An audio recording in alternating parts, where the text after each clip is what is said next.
Hello friends, नमस्कार। स्वागत है आप सभी का आपके अपने यूट्यूब चैनल द स्टडी 2.5 में। दोस्तों, हम लोग घटनासार अर्धवार्षिक करंट अफेयर्स के मैगजीन से आज की क्लास में उत्तर प्रदेश तथ्यसार के प्रश्नों को कंप्लीट करेंगे। इसके पहले इस मैगजीन से हम लोग अद्यतन सार संग्रह के अंतर्गत राष्ट्रीय, अंतर्राष्ट्रीय और आर्थिक के साथ साथ पुरस्कार और खेल से संबंधित सभी प्रश्नों को कंप्लीट कर चुके हैं, जिसका प्लेलिस्ट बना दिया गया है। प्लेलिस्ट आपको डिस्क्रिप्शन में भी मिल जाएगा। यदि आप सभी वे टॉपिक को नहीं देखे हैं तो आप लोग प्लेलिस्ट से सभी टॉपिक को क्रम से देख सकते हैं। तो चलिए हम लोग आज की बात करते हैं। आज के क्लास में हम लोग उत्तर प्रदेश तथ्यसार के प्रश्नों को देखेंगे, जो पूरे 6 मंथ का प्रश्न इसमें कवर किया गया है। आने वाले उत्तर प्रदेश से संबंधित किसी भी एग्ज़ाम के दृष्टिकोण से काफ़ी महत्वपूर्ण है। तो चलिए हम लोग इससे शुरू करते हैं। फ्रेंड्स, यदि आप सभी चैनल पर नए हो तो चैनल को प्लीज़ सब्सक्राइब कर लीजिएगा और साथ ही में ऑल बेल आइकन नोटिफिकेशन को भी प्रेस कर दीजिएगा। तो चलिए हम लोग इसके सीधे प्रश्नों पे चलते हैं। चलिए पहला प्रश्न देखते हैं। प्रधानमंत्री के मिशन अमृत सरोवर के तहत 8,462 अमृत सरोवरों के झीलों के निर्माण के मामले में कौन सा राज्य देश का पहला राज्य बनकर उभरा है? तो यह उत्तर प्रदेश बनकर उभरा है। ध्यान दीजिएगा, प्रधानमंत्री के मिशन अमृत सरोवर के तहत 8,462 अमृत सरोवरों के निर्माण के मामले में देश का पहला राज्य उत्तर प्रदेश बना है। नेक्स्ट क्वेश्चन है, मुख्यमंत्री योगी आदित्यनाथ की अध्यक्षता में 6 सितंबर 2022 को हुई कैबिनेट की बैठक में 4 नई नगर पंचायतों के गठन की घोषणा के बाद पुनः 17 सितंबर को 6 और नई नगर पंचायतों के गठन के बाद प्रदेश में अब नगर निकायों की कुल संख्या हो गई है। तो कुल कितनी संख्या हो गई है? तो 762 हो गई हैं। तो प्रदेश में अब कुल नगर निकायों की संख्या 762 हो गई हैं। नेक्स्ट है, फ्री राशन योजना के बाद उत्तर प्रदेश की योगी सरकार ने अगस्त 2022 में किस अन्य योजना को बंद करने की घोषणा की है? तो यह व्यक्तिगत शादी अनुदान योजना को। 192 करोड़ रुपए से अधिक राशि वाली वह योजना जिसे 6 सितंबर 2022 को कैबिनेट की बैठक में मुख्यमंत्री योगी ने मंजूरी प्रदान की, तो वह कौन सी योजना को मंजूरी प्रदान की है? तो यह कीट एवं रोग नियंत्रण योजना की मंजूरी प्रदान की गई है। तो इसके लिए कुल 192 करोड़ रुपए की धनराशि आवंटित की गई है। नेक्स्ट है, इसमें उत्तर प्रदेश के मुख्यमंत्री योगी आदित्यनाथ ने हाल ही में प्रदेश में कहां पर सिंगापुर की तर्ज पर देश का पहला नाइट सफारी और जैव विविधता पार्क खोलने की घोषणा की है? तो यह लखनऊ में की हैं। ध्यान दीजिएगा, लखनऊ में सिंगापुर की तर्ज पर पहला नाइट सफारी, देश का पहला नाइट सफारी और जैव विविधता पार्क खोला जाएगा। अगला प्रश्न है, अमेरिका की तर्ज पर देश की पहली एजुकेशन टाउनशिप कहां पर बनाने की घोषणा की गई है? तो यह उत्तर प्रदेश में की गई है। हाल ही में संपन्न पहले Uttar Pradesh central zone taekwondo championship में किस शहर ने सर्वाधिक 20 स्वर्ण पदक जीतने के साथ ओवरऑल चैंपियनशिप ट्रॉफी जीती है? तो यह लखनऊ शहर ने जीती है। 25 अगस्त 2022 को भारत सरकार के शिक्षा मंत्रालय ने राष्ट्रीय शिक्षक पुरस्कार 2022 की घोषणा की। पुरस्कार हेतु चुने गए देश भर के 46 शिक्षकों में उत्तर प्रदेश के किस शिक्षक का नाम शामिल है? तो इसमें उत्तर प्रदेश के खुर्शीद अहमद का नाम शामिल है।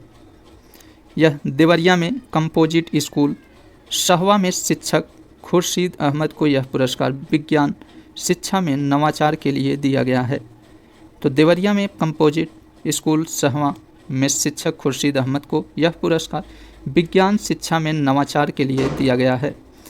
हाल ही में राज्य सरकार ने किस शहर को सोलर सिटी के रूप में विकसित करने की निर्णय लिया है? तो यह अयोध्या को। ध्यान दीजिएगा, उत्तर प्रदेश सरकार ने अयोध्या शहर को सोलर सिटी के रूप में विकसित करने का निर्णय लिया है। Central for monitoring Indian economics की हाल ही में जारी रिपोर्ट के अनुसार अगस्त 2022 में जहां राष्ट्रीय स्तर पर बेरोजगारी दर 8.3% रही, वहीं प्रदेश में इस अवधि में यह दर कितनी रही? तो 3.9% रही। तो ध्यान दीजिएगा, राष्ट्रीय स्तर पर बेरोजगारी दर 8.3% है, तो वहीं उत्तर प्रदेश में 3.9% है।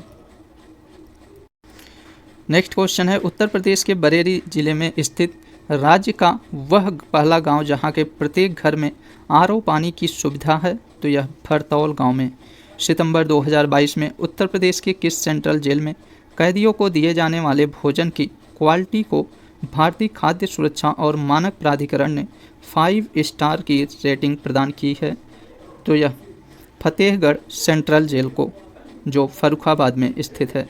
अगला प्रश्न है, बजट 2022-23 में प्रदेश की अर्थव्यवस्था को कितने ट्रिलियन डॉलर बनाने का लक्ष्य निर्धारित किया है? तो यह 1 ट्रिलियन डॉलर। नेक्स्ट है, मुख्यमंत्री योगी आदित्यनाथ ने 10 जुलाई 2022 को कहां पर उत्तर भारत के सबसे बड़े मॉल लुलु मॉल का उद्घाटन किया? तो यह लखनऊ में किया है। लुलु मॉल उत्तर भारत का सबसे बड़ा मॉल है, जिसका उद्घाटन हाल ही में लखनऊ में किया गया है। उत्तर प्रदेश सरकार ने किसके सहयोग से आगामी 4 वर्षों में हर जिले में एक मॉडल कंपोजिट स्कूल खोलने का निर्णय लिया है? तो यह नाबार्ड के सहयोग से। पूर्व राष्ट्रपति रामनाथ कोविंद ने 5 जून 2022 को उत्तर प्रदेश के किस स्थान पर संत कबीर अकादमी और अनुसंधान केंद्र का उद्घाटन किया है? तो यह मगहर में किया है। मई 2022 में खेली गई 12वीं हॉकी इंडिया जूनियर पुरुष राष्ट्रीय चैंपियनशिप में उत्तर प्रदेश का स्थान रहा है? तो इसमें उत्तर प्रदेश का प्रथम स्थान रहा है। उत्तर प्रदेश के जेवर में निर्माणाधीन नोएडा अंतर्राष्ट्रीय हवाई अड्डे के निर्माण हेतु जून 2022 में किस कंपनी को ठेका मिला है? तो यह टाटा प्रोजेक्ट को मिला है। उत्तर प्रदेश के किस स्थान पर देश के पहले ग्रीन हाइड्रोजन प्रोजेक्ट को शुरू करने का निर्णय हाल ही में लिया गया है? तो यह मथुरा में लिया गया है। उत्तर प्रदेश के वह राज्य मंत्री जिन्हें जुलाई 2022 में यूपी अनुसूचित जाति और जनजाति आयोग के अध्यक्ष का प्रभार सौंपा गया है? तो यह असीम अरोड़ को। उत्तर प्रदेश के किस स्थान से खुदाई के दौरान जून 2022 में 3800 वर्ष पुराने तांबे के शस्त्र के अवशेष मिले हैं? तो यह मैनपुरी के गांव गणेशपुर में मिले हैं। 4 से 7 जुलाई 2022 के बीच उत्तर प्रदेश में किस महोत्सव का आयोजन किया गया? तो यह आम महोत्सव का किया गया है। हरियाणा में संपन्न तीसरे खेलो इंडिया यूथ गेम 2022 में उत्तर प्रदेश पदक तालिका में किस स्थान पर रहा? तो यह 12वें स्थान पर रहा, जो कुल 6 जिसमें 6 स्वर्ण 17 रजत एवं 19 कांस्य सहित कुल 42 पदक हासिल किया है। उत्तर प्रदेश में बनने वाले 296 किलोमीटर लंबे किस एक्सप्रेसवे का उद्घाटन प्रधानमंत्री मोदी ने 16 जुलाई 2022 को किया? तो यह बुंदेलखंड एक्सप्रेसवे का। दक्षिण कोरिया में 22 से 30 जून 2022 के बीच आयोजित मिसेज यूनिवर्स डिवाइन 2022 प्रतियोगिता का खिताब उत्तर प्रदेश की किस सुंदरी ने जीता? तो यह पल्लवी सिंह ने जीता है, जो लखनऊ की रहने वाली हैं। 13 एक्सप्रेसवे बनाने वाला देश का पहला राज्य बन गया है? तो यह उत्तर प्रदेश बन गया है। ध्यान दीजिएगा, 13 एक्सप्रेसवे बनाने वाला देश का पहला राज्य उत्तर प्रदेश बन गया है। 3200 किलोमीटर के 13 एक्सप्रेसवे में से 7 पर काम जारी है, जबकि 6 संचालित हैं। अगला प्रश्न है, मुकुल गोयल की जगह किसे 13 मई 2022 को उत्तर प्रदेश का कार्यवाहक पुलिस महानिदेशक नियुक्त किया गया है? तो देवेंद्र सिंह चौहान को नियुक्त किया गया है। तो किनके स्थान पे इन्हें कार्यवाहक पुलिस महानिदेशक नियुक्त किया गया है? तो मुकुल गोयल की जगह देवेंद्र सिंह चौहान को उत्तर प्रदेश का कार्यवाहक पुलिस महानिदेशक नियुक्त किया गया है। अगला प्रश्न देखते हैं, 12 मई 2022 को NSDC इंटरनेशनल तथा हिंदुस्तान पोर्ट्स प्राइवेट लिमिटेड के बीच उत्तर प्रदेश के किस स्थान पर स्किल इंडिया अंतर्राष्ट्रीय केंद्र की स्थापना हेतु समझौता ज्ञापन पर हस्ताक्षर किया गया? तो यह वाराणसी में किया गया है। 1 मई 2022 को अंतर्राष्ट्रीय मजदूर दिवस के अवसर पर मुख्यमंत्री योगी आदित्यनाथ ने कर्मचारियों के पेंशन का सेवानिवृत्त सरकारी कर्मचारियों के पेंशन का पारदर्शी बनाने के लिए किस पोर्टल को लॉन्च किया है? तो ई पेंशन पोर्टल को। ध्यान दीजिएगा, 1 मई 2022 को अंतर्राष्ट्रीय मजदूर दिवस के अवसर पर मुख्यमंत्री योगी आदित्यनाथ ने सेवानिवृत्त सरकारी कर्मचारियों के पेंशन का पारदर्शी बनाने के लिए किस पोर्टल को लॉन्च किया है? तो ई पेंशन पोर्टल को। ध्यान देने वाली बात है कि मजदूर दिवस, अंतर्राष्ट्रीय मजदूर दिवस हर वर्ष 1 मई को मनाई जाती है। अगला प्रश्न है 18 से 20 अप्रैल 2022 को सूरत में स्मार्ट सिटी स्मार्ट शहरीकरण सम्मेलन में सर्वश्रेष्ठ राज्य का पुरस्कार प्रदान किया गया, तो यह उत्तर प्रदेश को प्रदान किया गया है। सूरत में, ध्यान दीजिएगा, सूरत में स्मार्ट सिटी स्मार्ट शहरीकरण सम्मेलन में सर्वश्रेष्ठ राज्य का पुरस्कार उत्तर प्रदेश को प्रदान किया गया है। अगला है उत्तर प्रदेश सरकार ने अप्रैल 2022 में जल जनित और बैक्टीरिया जनित बीमारियों के प्रसार को रोकने के लिए किस अभियान की शुरुआत की है, तो यह दस्तक अभियान की शुरुआत की है। मार्च 2022 में किस लोक गायिका को लोक निर्मला सम्मान 2022 से सम्मानित किया गया, तो शारदा सिन्हा को। प्रधानमंत्री नरेंद्र मोदी ने पिछले दिनों मेरठ के किस कस्बे में मेजर ध्यानचंद यूनिवर्सिटी की आधारशिला रखी, तो यह सरधना कस्बे में।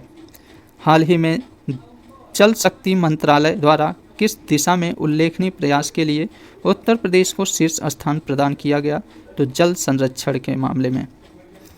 उत्तर प्रदेश के मुख्यमंत्री योगी आदित्यनाथ ने आजमगढ़ विश्वविद्यालय का नाम क्या रखने की घोषणा की है, तो महाराजा सुहेलदेव विश्वविद्यालय। उत्तर प्रदेश का वह जिला जहां देश का पहला अमृत सरोवर अप्रैल 2022 में पूरा किया गया, तो यह रामपुर में किया गया है।